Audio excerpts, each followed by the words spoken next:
កំហុស3យ៉ាងដែលគួរជៀសវាងបើសិនជាចង់បានលទ្ធផលល្អខ្ញុំជូនជាពិសេសវីដេអូនេះសម្រាប់អ្នកដែលគាត់ធៀងប្រឡងបាក់ឌុបនេះពេលខាងមុខហ្នឹងតែ5ខែទៀតបើកបិទបើគឺចិត្តដល់ថ្ងៃប្រឡងបាក់ឌុបពេញអញ្ចឹងអ្នកទាំងអស់គ្នាត្រូវតែចេះយកកំហុសទាំង3នេះទៅសិក្សាមើលស្វែងយល់ទៅថាអូខេខ្ញុំគួរតែជៀសវាងវីដេអូអ្នកទាំងអស់គ្នាកុំភ្លេចចុច report like ក៏ដូចជា mention មកពេញឲ្យបានឃើញវីដេអូនេះបានកាន់តែច្រើនកាន់តែល្អដើម្បីពួកគាត់ជៀសវាងកំហុសទាំង3នេះដើម្បីទទួលបានលទ្ធផលល្អនៃការប្រឡងបាក់ឌុបខាងមុខហ្នឹងកំហុសទី1ដែលបងគ្រប់គ្នាធ្វើសឹងតែគ្រប់គ្នាហ្នឹងគឺការបខំញាត់មេរៀនពេលចិត្តប្រឡងជាធម្មតាពេលចិត្តប្រឡងអ្នកទាំងអស់គ្នាស្លន់ភ័យអញ្ចឹងទៅមេរៀនវិកលដូចភ្នំអ្នកទាំងអស់គ្នាមើលទៅវាអត់ចូលឬក៏អត់យល់នឹងចាំមេរៀនទាំងអស់ហ្នឹងដោយសារតែអ្នកទាំងអស់គ្នាអត់ព្យាយាមនៅក្នុងការរៀនតាំងពីដើមឆ្នាំមករបៀបថាចិត្តដល់ថ្ងៃប្រឡងមិនខំប្រឹងមើលមេរៀនមើលមិនក៏វាអត់ចូលដែរដោយសារតែពេលនេះគឺជាពេលដែលអ្នកកំពុងតែភ័យហើយមេរៀនវាច្រើនកដូចភ្នំហើយណាមួយអ្នកទាំងអស់គ្នាអត់ដឹងពីវិធីនៅក្នុងការរៀនអញ្ចឹងតែគេត្រូវតែចេះព្យាយាមនៅក្នុងការសិក្សាតាំងពីដើមឆ្នាំសង្ខេបមេរៀនសង្ខេបអីមកកុំចិត្តដល់ថ្ងៃខំប្រឹងមើលមេរៀនច្រើនពេកអត់ចាំទេខុសទី2មើលស្រាលលំហាត់ក៏ដូចជាមេរៀនគិតថាខ្លួនឯងចេះហើយដល់ពេលប្រឡងទៅធ្វើឲ្យព្យាយាមនៅក្នុងការសិក្សារៀនសូត្រជាធម្មតាអ្នកទាំងអស់គ្នាសិស្សភាគច្រើនគឺគាត់មើលងាយលំហាត់មើលស្រាលគាត់ថាមើលមកកលេចមកផ្លែហ្នឹងឆេះហើយជាពិសេសសម្រាប់អូនដែលគាត់ហ៊ានបកែ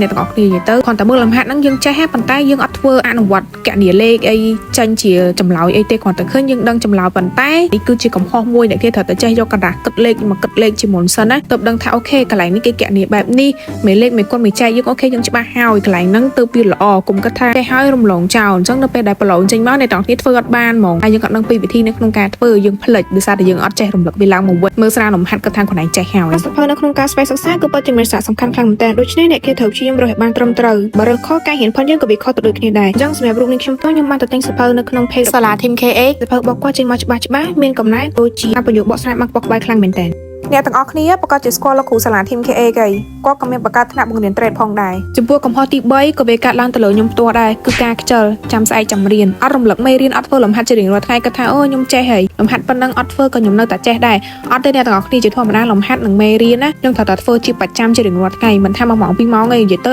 ហួរថ្ងៃដើម្បីឲ្យគេចាំពីរបៀបនៅក្នុងការធ្វើលំហាត់ខ្នាតការបែកខ្នាតឬក៏ការកណនាលេខអីទាំងអស់ហ្នឹងដោយសារ style នៅក្នុងការធ្វើលំហាត់នីមួយៗគឺវាខុសគ្នាខ្លាំងមែនតើអញ្ចឹងអ្នកគេត្រូវតែចេះព្យាយាមនៅក្នុងការអនុវត្តមកលំហាត់មាន2 3វិធីនៅក្នុងការដោះស្រាយគណនាវាឲ្យចេញជាចម្លើយមួយដែលដូចគ្នាអញ្ចឹងអ្នកទាំងគ្នាត្រូវតែចេះវិធីសាស្ត្រណាដែលងាយមកដែលយើងគិតថាអូខេធ្វើបែបហ្នឹងទទួលបានបន្ទុកមួយដែលសមល្មមទៅនឹងអ្វីដែលយើងបានធ្វើកន្លែងនេះក៏សំខាន់ដែរអ្នកទាំងអស់គ្នាហើយមួយទៀតការរំលឹកមេរៀនជាធម្មតាអ្នកគ្នាអត់រំលឹកមេរៀនទេគឺវាផ្លិចજાયអញ្ចឹងអ្នកគ្នាត្រូវតែចេះរំលឹកមេរៀនជារៀងរាល់ថ្ងៃដូចគ្នាដែរមកពេលព្រឹកហ្នឹងអ្នកគ្នារំលឹកពីសំណួរបង្កើតទម្លាប់នៅក្នុងការរៀនជាប្រចាំថ្ងៃដល់ពេលយូរទៅអ្នកទាំងអស់គ្នាស្វមអត់មានសម្ពាធមានអារម្មណ៍ថាសប្បាយនៅក្នុងការធ្វើវាហ្មងសាលា Team KA មានវីដេអូបង្រៀន free ជាច្រើននិងមានសៀវភៅជាច្រើនប្រភេទសម្រាប់បងប្អូនដែលគាត់ចង់ស្វែងសិក្សាបន្ថែមដូចខ្ញុំដាក់នៅលើវីដេអូហ្នឹងអញ្ចឹងហើយបើចង់ដឹងព័ត៌មានបន្ថែមគឺអាចឆាតទៅ Facebook page សាលា Team KA បាននិងពិសេសសម្រាប់បងប្អូនដែលគាត់មានឈុតសៀវភៅពី Team KA គឺមានឱកាសចូលរៀនគ្រប់ free ដែលបង្រៀនដោយលោកគ្រូផ្ទាល់ឱកាសនេះគឺកម្ររកបានមែនតើអញ្ចឹងរួចរាន់ឡើងអ្នកទាំងអស់